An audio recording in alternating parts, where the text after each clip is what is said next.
Cześć, witajcie, z tej strony Robert, zapraszam Was dzisiaj do filmu, takiego porównania kompendium wiedzy dotyczącej robotów sprzątających. Jakiego robota wybrać? Zapraszam do oglądania. I zacznijmy od tego, do czego służą roboty sprzątające. No głównie do tego, żeby odciążyć nas od codziennych obowiązków. I tutaj to słowo codziennych nie jest bez przypadku, a mianowicie dużo łatwiej sprzątać mniejsze ilości brudu codziennie, niż robić to raz w tygodniu, tak jak robimy to na ogół ręcznie, w weekend, kiedy mamy po prostu na to czas. Robot sprzątający potrafi odkurzać, czy też mopować 365 dni w roku. Robić to wtedy, kiedy jesteśmy na wakacjach, wtedy, kiedy jesteśmy w pracy, w szkole, w zależności od harmonogramu. Nie plątać nam się pod nogami, a kiedy wracamy już do naszego mieszkania, jest ono wysprzątane, wymyte są podłogi i rzeczywiście wtedy idzie to zauważyć. Podział robotów sprzątających jest dość prosty, natomiast wprowadziłbym tutaj co najmniej takie 3 główne kategorie. Pierwsza z nich to oczywiście podział na roboty odkurzające, mopujące i odkurzacze, które potrafią i mopować, i odkurzać jednocześnie, czy też robić to po prostu w osobnych cyklach, jeden po drugim. Ale jest to jedno urządzenie i nie musimy wtedy nic w nim praktycznie zmieniać. Drugą kategorią jest nawigacja. Nawigacja jest bardzo ważna, chociaż moim zdaniem nie najważniejsza w robotach. Tutaj mamy podział tak na dobrą sprawę na 3 urządzenia, czy 3 typy urządzeń. Pierwsza to jest nawigacja żyroskopowa, najtańsza, natomiast tak czy siak taki robot i tak dojedzie większość zakamarków w mieszkaniu, czy też w domu, więc wysprząta na pewno je bardzo dobrze. Drugi typ to kamery. Roboty z kamerą oferują lepsze mapowanie powierzchni oraz większą dokładność względem żyroskopowych. Są też mniejsze względem laserowych. I dzięki temu one się świetnie nadają w momencie, kiedy mamy bardzo niskie meble. Jeżeli komuś zależy, żeby robot wjeżdżał pod każdy wypoczynek, pod każdy fotel i pod każde meble, to myślę, że to jest świetne rozwiązanie, tylko zwracam uwagę, że kamery nie najlepiej radzą sobie, jeżeli chodzi o nawigację, kiedy jest dość ciemno. A zwracam uwagę, że bardzo często roboty sprzątają wtedy, kiedy nie ma nas w domu, więc światła nie są zapalone. I trzeci najbardziej popularny typ urządzeń to urządzenia oparte o nawigację laserową, czyli z tymi takimi wysepkami u góry. One są oczywiście w różnych miejscach, jeżeli chodzi o roboty. Natomiast ta nawigacja jest najbardziej precyzyjna, potrafi robot wtedy dokładnie rozrysować mapę mieszkania i właśnie do tej mapy sobie przechodzimy, bo moim zdaniem najważniejszą trzecią kategorią, jeżeli chodzi o podział robotów, jest aplikacja.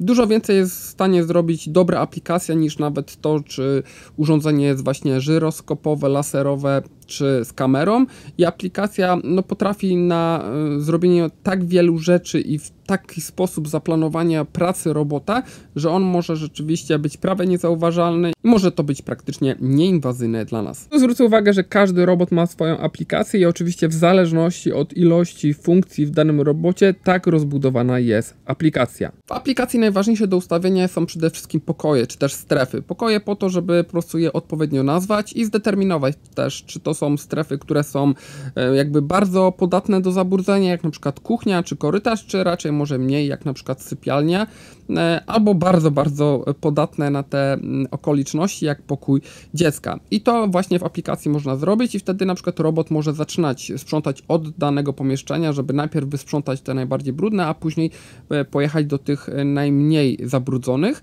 I to oczywiście można sobie wszystko ustawić w harmonogramie. Drugą ważną opcją jest na pewno tryb pracy i tryb mocy. Oczywiście tryb pracy w zależności od tego, jak robot ma jeździć, czy ma jeździć po krawędzi, inteligentnie, czy też poruszać się losowo zupełnie, to oczywiście w zależności od robota, o tym za chwilę będziemy mówić, ale również moc sąca, którą jest wyposażony robot. Nie za każdym razem musi on pracować na maksa. Kolejna rzecz to mapy. Mapy są o tyle ważne, że oprócz tego, tak jak mówiłem, że możemy podzielić sobie je na pokoje, co jest taką najbardziej jakby powszechną funkcją, ale dzięki temu możemy również tworzyć sobie specjalne strefy. Strefy zakazane, czyli takie, do których robot nie może wjechać. Mogą być to strefy, które są cały czas wyłączone na przykład z użytku, bo są to na przykład stoły, gdzie są jakieś skomplikowane krzesła i robot mógłby się tam zawiesić. Są to zabawki dzieci, które naturalnie zmieniają cały czas swoją lokalizację i nie chcemy, żeby robot po prostu gdzieś tam wjechał, coś przestawiał, żeby kręcił się w tych miejscach, w których nie powinien. No i to jest duże ułatwienie względem wszystkich robotów, które były pokazane już wiele lat temu, gdzie mieliśmy jakieś stacje wirtualne lub inne taśmy magnetyczne, które odgradzają właśnie daną przestrzeń. Teraz robimy to wszystko w aplikacji. Dodatkowo, jeżeli robot jest bardzo rozbudowany i będzie tutaj kilku takich przedstawicieli, posiadają one możliwość jakby zapisania kilku map, co umożliwia robienie dwóch rzeczy. Po pierwsze, jeżeli mamy dom na przykład 2- albo 3-kondygnacyjny, to jest możliwość ustawienia osobnej mapy dla każdej kondygnacji. I druga sprawa jest taka, że no może być na przykład takie pomieszczenie, które jest aranżowane co jakiś czas w jakiś sposób, czyli może być na przykład to salon, ale może być też biuro, więc mogą być jakieś meble przesuwane i można oczywiście sobie to wszystko dopasować i zapisać osobno takie dwie mapy i uruchamiać robota no, w takim trybie, żeby po prostu w danym momencie na przykład sprzątał tak, jakbyśmy byli w biurze albo jakbyśmy byli w salonie i robot na pewno będzie o tym pamiętał. Kolejną rzeczą są harmonogramy. Harmonogramy są bardzo ważne, tak jak mówiłem, bo one nie tylko pozwalają na to, żeby robot wiedział, że może od poniedziałku do piątku na przykład pracować od godziny tam 8 do 12, bo jesteśmy na pewno w pracy, ale można też wyznaczyć, które pokoje ma w tym czasie na przykład sprzątać, więc jeżeli jeden z domowników jest w domu i nie opuszcza domu, to mogą być wszystkie pokoje wysprzątane poza tym jednym konkretnym. No i takie harmonogramy rzeczywiście potrafią ułatwić życie. No i pewną fajną funkcją, której nie było kiedyś na początku, kiedy pojawiały się harmonogramy i w ogóle roboty sprzątające, jest to, że można teraz spiąć po prostu harmonogram z konkretnym pokojem czy też strefą. To kiedyś nie było możliwe. W robotach sprzątających z funkcją mopowania możemy rozróżnić dwa rodzaje pojemników: grawitacyjny oraz elektroniczny. W przypadku pojemników grawitacyjnych nie mamy kontroli nad nawilżeniem mopowania, przez co ten rodzaj pojemników nie będzie odpowiedni np. do delikatnych podłóg drewnianych. Woda z pojemnika wycieka nawet podczas wstrzymania urządzenia. Pojemnik elektroniczny posiada już możliwość regulacji nawilżenia mopowania lub całkowitego jego wyłączenia. Również podczas wstrzymania pracy woda z pojemnika nie będzie wyciekać samoistnie. Obecnie wszystkie roboty RoboJet posiadają pojemniki elektroniczne. Jeżeli chodzi o mopowanie, to oczywiście mamy możliwość regulacji, ile tej wody ma być dozowane, to w zależności od naszego podawania, czy wolimy, żeby były bardziej nawilżone, na dłużej i dłużej schły nasze podłogi, ale też w zależności od tego, czy one lubią wodę, czy też nie, czy chcemy tylko tak po prostu przetrzeć na wilgotno, czy jednak chcemy, żeby ta woda troszkę została. No i mamy jeszcze zbiorniki, które są tak na dobrą sprawę 2 lub 3. Mamy albo zbiornik, który jest jakby osobny, czyli mamy osobny zbiornik do wody, osobny do kurzu. One są wtedy duże, ale musimy jakby ręcznie wymienić jeden z drugim, jeżeli chcemy rozpocząć inny typ pracy. Jest oczywiście taki wspólny, czyli i kurz, i woda, i wtedy rzeczywiście one są mniejsze, ale robot potrafi jednocześnie odkurzyć i umyć, a my nie musimy się nim zajmować. No i trzeci sposób, też bardzo popularny, jest taki, że po prostu do normalnego odkurzacza takiego jest podpinany po prostu taki zwykły mop, który ma dodatkowy pojemnik z wodą. One są bardzo małe wtedy, ale pozwalają na to, żeby zachować po prostu ten oryginalny, duży kosz na kurz. No i na końcu wspomnę, że dwa typy mopowania są albo klasyczny, czyli po prostu przejazd taki normalny, albo jodełka, czyli taki wyjazd trochę do przodu w lewo, powrót, do przodu w prawo i powrót, i dzięki temu jakby znacznie więcej tej powierzchni i częściej tą powierzchnię każdą w naszym mieszkaniu dany robot jakby pokona, ale też zużyje na pewno znacznie więcej wody. I na co zwrócić uwagę przy zakupie robota? Tak jak mówiłem, dwie najważniejsze rzeczy moim zdaniem to jest typ nawigacji oraz aplikacja. Aplikacja, która potrafi zrobić naprawdę bardzo, bardzo dużo. No i typ nawigacji. Jeżeli chcemy robota, który rzeczywiście będzie potrafił jakby zmapować nasze mieszkanie bardzo dokładnie i w ten sposób będziemy mogli go wysyłać w dane miejsce, tylko żeby na przykład posprzątać gdzieś tam wokół stołu w jadalni albo w kuchni, albo tylko wysprzątać jeden konkretny pokój i na przykład wysprzątać go 2 albo 3 razy, bo jest naprawdę bardzo brudny, no to jakby rozwiązanie laserowe plus mapa, która rzeczywiście jest zapisywana, jest najlepszą opcją. Więc to są te dwie rzeczy, na które bym zwrócił najbardziej uwagę, czyli właśnie nawigacja i aplikacja, ale kolejna rzecz to poziom głośności. Oczywiście zależy to od tego, jaki mamy tryb pracy, czy to jest na maksymalnych obrotach, czy jednak robimy to w trybie jakimś cichym, które są dostępne. Natomiast zwracam uwagę, że bardzo często może zdarzyć się również tak, że chcemy wysprzątać mieszkanie czy dane pomieszczenie, bo coś się nagle wydarzyło. To nie jest tylko do takiego regularnego czyszczenia, ale również w takich nagłych wypadkach. I może się okazać, że to jest w trakcie jakiegoś spotkania, w trakcie jakiejś imprezy i chcielibyśmy, żeby ten robot posprzątał, ale jednak, żeby nie zakłócał spokoju gości. Jeśli mamy zwierzęta, warto zwrócić uwagę na cichsze roboty. I takimi robotami są właśnie roboty RoboJet. No i na końcu ostatnia rzecz, która jakby pozwala na to, żeby zapomnieć ewentualnie o robocie. Jeżeli chcemy mieć robot tylko do odkurzania, no to warto spojrzeć na to, żeby miał jak największy pojemnik właśnie na kurz. Jeżeli będziemy chcieli, żeby taki robot jednocześnie odkurzał i mopował i nie chcemy później w niego ingerować, to taki zbiornik hybrydowy myślę, że będzie najlepszym rozwiązaniem. Czy robot sprzątający nada się do każdego mieszkania? I tak i nie. Oczywiście każde mieszkanie trzeba trochę zaadaptować, czyli jakby pousuwać takie rzeczy jak jakieś sznurki, które gdzieś tam wystają, bo robot może to wkręcić, jakieś takie przeszkody, które robot jest w stanie wjechać, ale nie będzie w stanie z nich wyjechać. No sprawdzić, czy mamy progi, które mają no poniżej 2 cm, bo to jest na ogół taka wartość, którą robot jest w stanie przejechać. U mnie akurat wszystkie są progi poniżej 2 cm. Sprawdzić, czy mamy bardzo dużo dywanów. Jeżeli mamy bardzo dużo dywanów, to przypominam, że do czyszczenia dywanów jest potrzebna większa moc sąca, więc zwróciłbym uwagę również na po prostu większą baterię. Chociaż w ogólnym rozrachunku bateria nie ma jakiegoś wielkiego znaczenia, bo większość robotów, właściwie wszystkie roboty mają taką funkcję, że jeżeli nie zdążą wysprzątać mieszkania czy danego pomieszczenia, strefy i zaczną się rozładowywać, to one pojadą sobie do bazy, naładują się i później dokończą to sprzątanie. Tu zwracam uwagę, że robot może posprzątać jedną kondygnację, no bo oczywiście roboty jeszcze nie jeżdżą po schodach, do 200 metrów na jednym ładowaniu, co jest naprawdę imponującym wynikiem. No i na końcu delikatność podłóg, to o czym mówiłem. Jeżeli zależy nam na tym, żeby nasze podłogi były dobrze potraktowane, a dodatkowo mamy jakieś drewniane, które rzeczywiście są dość miękkie i dość mało odporne powiedzmy na wilgoć, no to tutaj mopowanie grawitacyjne może się nie sprawdzić. Tutaj elektroniczne, tak jak w RobotJet, jest dużo lepsze, bo jest dużo bardziej precyzyjne i tej wody rzeczywiście można użyć bardzo, bardzo mało. Więc nawet mopowanie codzienne, ale z małą ilością wody nie będzie tym podłogom straszne. Dlaczego polecam roboty RobotJet? Bo miałem kilka już na testach wcześniej i rzeczywiście się sprawdzają. Jest kilka rzeczy, które rzeczywiście jest tutaj bardzo unikatowych, natomiast zacznę od tego, że w ogóle wybór robota sprzątającego to jest świetna opcja.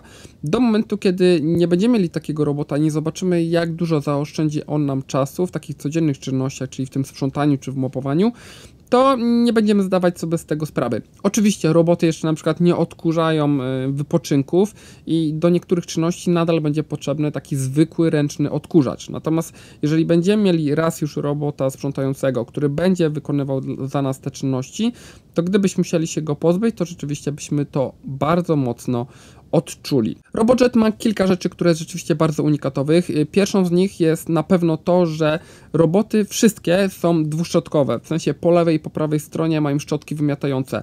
To jest coś, co nie jest dostępne nawet w dużo droższych robotach. Mówię o robotach, które są 2-3-krotnie droższe, a to jest rzeczywiście bardzo ważne, szczególnie jeżeli mamy sporo narożników.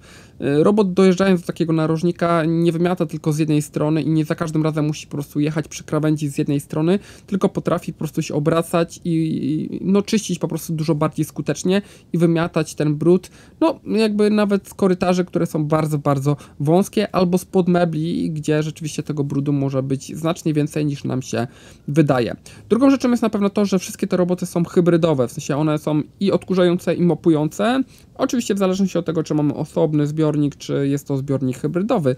Natomiast kupując takiego robota nie musimy się decydować na jedno urządzenie. Mamy od razu 2 urządzenia. Nie musimy decydować, czy tylko w tygodniu musimy odkurzać, a w weekendy mopować, czy chcemy, żeby robot robił to naprzemiennie. Od nas to wszystko zależy, natomiast robot jest na to gotowy. I jeszcze 2 rzeczy. Pierwsza z nich jest naprawdę bardzo ważna, a mowa oczywiście o zapewnieniu dostępności części. RobotJet zapewnia taką dostępność swoich akcesorów. To jest bardzo ważne, mając na uwadze wszystkie akcesoria, jakie są wymienne i się zużywają po prostu, czyli szczotki, rolki, ewentualnie baterie.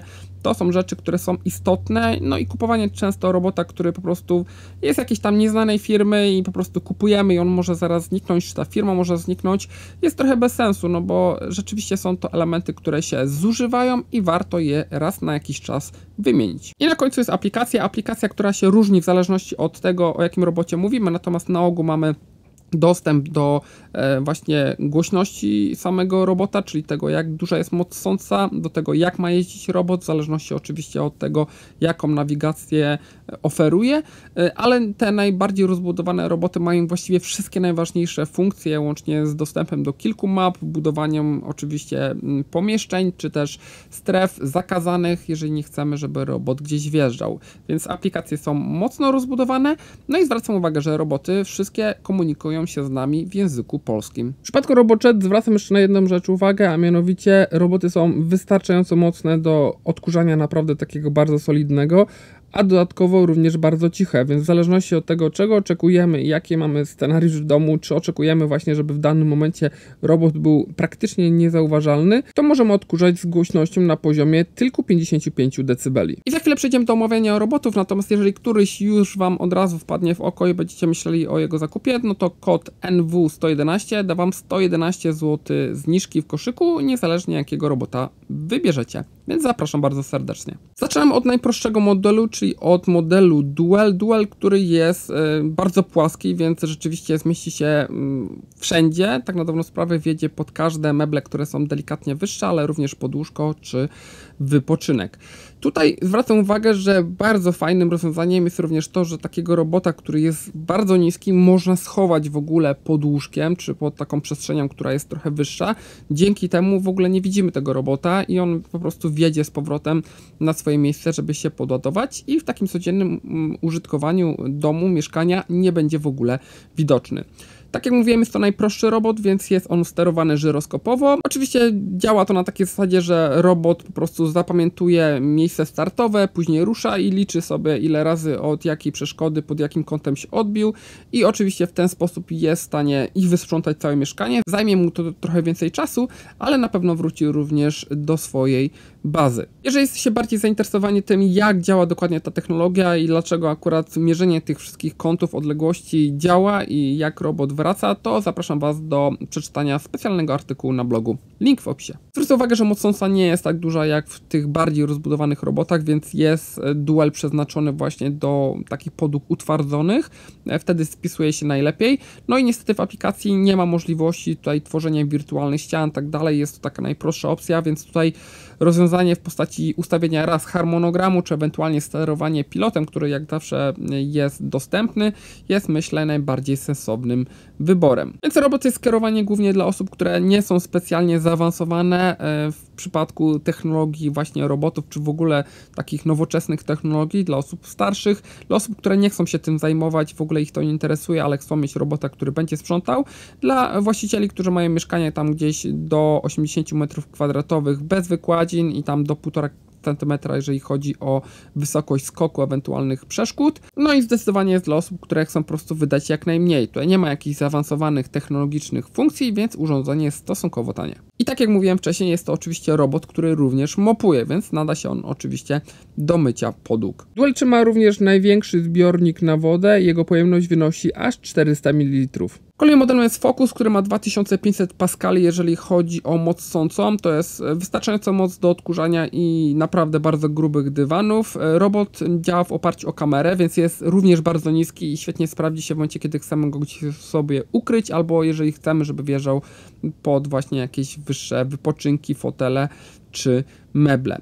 Zwrócę tutaj uwagę, że on radzi sobie świetnie, bo jeździ uporządkowanym ruchem, więc może jeździć albo po krawędzi, albo po prostu tak, no po prostu za wijasem, więc jedzie po prostu od lewej do prawej krawędzi i bardzo ładnie to wszystko sprząta. Również później w aplikacji mamy podział na poszczególne pomieszczenia. Natomiast najlepiej będzie on się spisywał jednak w ciągu dnia. Jeżeli zrobi się dużo ciemniej, to będzie korzystał z różnych czujników, również z żyroskopu i nie będzie korzystał po prostu z kamery. Ale jest to cecha dla każdego robota z kamerą VSLAM. Ale zwracam uwagę, że laser jest tutaj bardziej zaawansowaną technologią i sprawia, że mapy są dużo bardziej dokładne. Porównanie map tego samego pomieszczenia z wykorzystaniem robota z kamerą oraz z laserem macie na ekranie. I tak jak mówiłem, aplikacja jest rozbudowana, są wirtualne ściany, więc można sobie to wszystko tutaj dopasować.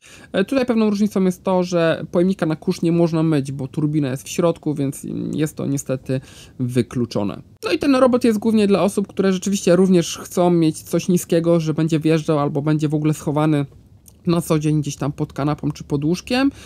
Dla osób, które chcą już trochę tych więcej zaawansowanych funkcji, ale nadal nie chcą wydawać jakoś bardzo dużo pieniędzy. Myślę, że jest to taki mocno pośredni model. Kolejnym modelem jest X-Style, bardzo zaawansowany robot, który ma właściwie większość najważniejszych funkcji, łącznie z 10 mapami, więc rzeczywiście można i 10 kondygnacji sobie tu spiąć, albo również mapy tych samych pomieszczeń, tylko w różnym układzie.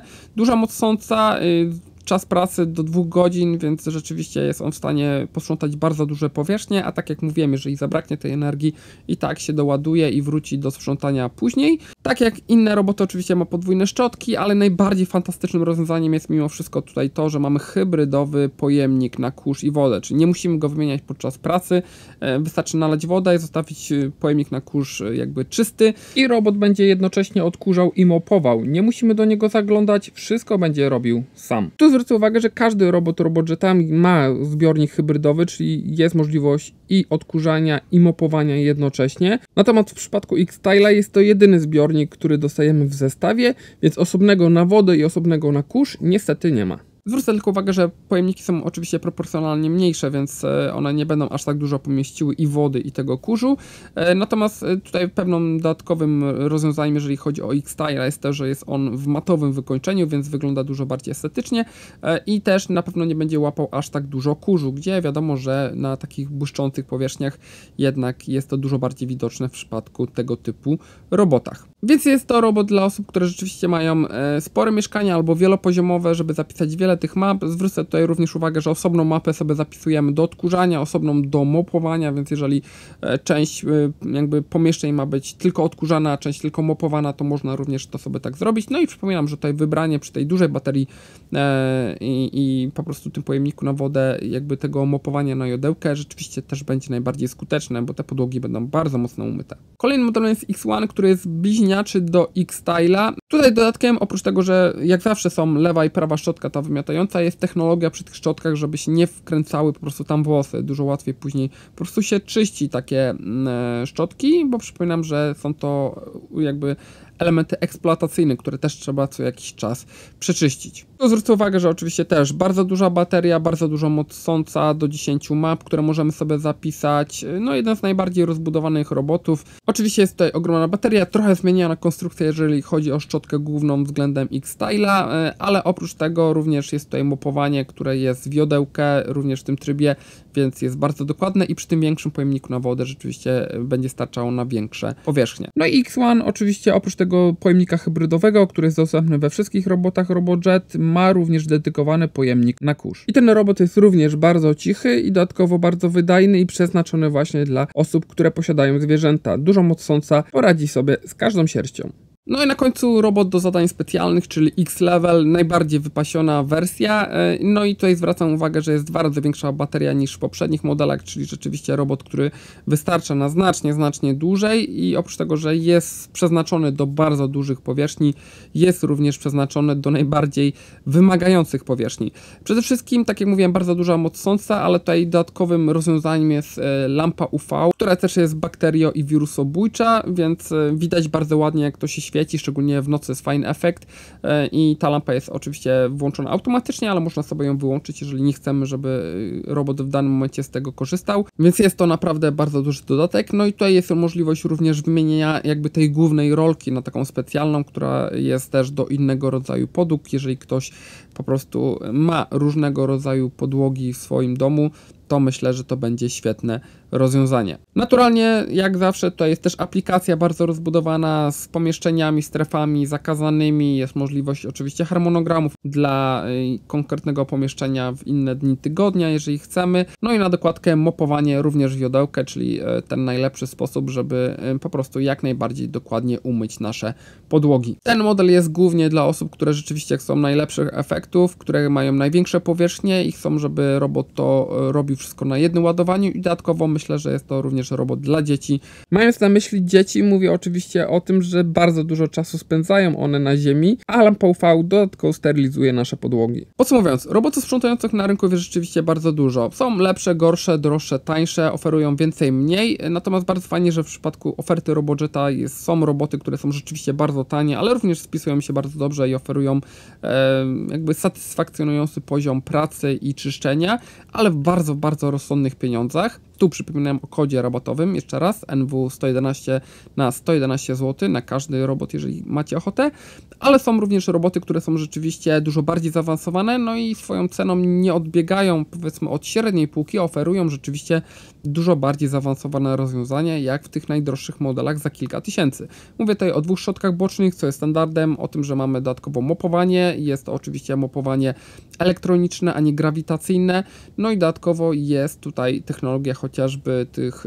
zapobiegania wkręcania się włosów, czy też mamy technologię UVC, co jest też dla mnie pewną nowością i w żadnym innym robocie sprzątającym, który testowałem, tego nie spotkałem. I zdaję sobie z tego sprawę, że tych funkcji, rozwiązań, parametrów rzeczywiście jest tutaj bardzo dużo, dlatego RoboJet przygotował specjalną tabelkę z porównaniem poszczególnych robotów.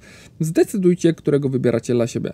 Więc ja jestem pozytywnie zaskoczony. Jeżeli macie jakieś pytania, to zapraszam bardzo serdecznie do mnie, ale również oczywiście na Facebook RoboJeta, czy też na Instagram. Tam śledźcie też informacje odnośnie wszystkich promocji, które będą nadchodzić. A jeżeli chcecie, to zapraszam jeszcze raz do skorzystania z kodu rabatowego, o którym wspominałem wcześniej. Jest on również w opisie. Dzięki bardzo, trzymajcie się, no i pozdrawiam, cześć.